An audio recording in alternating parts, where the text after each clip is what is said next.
மக்களே, மாணவ நண்பர்களே, அனைவருக்கும் வணக்கம். நான் உங்கள் பொன்வேல் பாண்டியன். இந்த பதிவில் நம்ம பார்க்க போகிறது சர்வதேச பெண்கள் தினம், இன்டர்நேஷனல் விமென்ஸ் டே. ஓகேவா?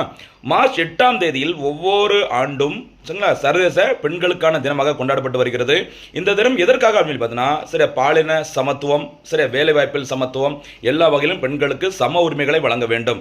அதை வலியுறுத்தி தான் இந்த மார்ச் 8ஆம் தேதி சர்வதேச பெண்கள் தினமாக கொண்டாடப்பட்டு வருகிறது.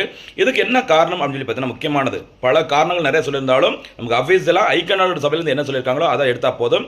1975ஆம் ஆண்டினை ஐக்கிய நாடுகள் சபையானது இன்டர்நேஷனல் இயர் ஆஃப் விமன், சர்வதேச பெண்களுக்கான ஆண்டாக அறிவிச்சிருந்தாங்க.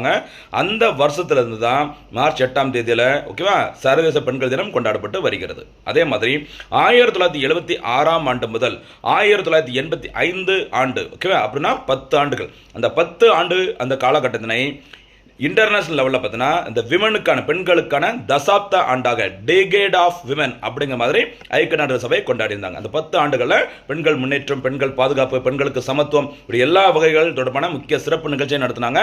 அந்த 1976லேருந்து 1985 வரைக்கும், அதை மறக்கக்கூடாது.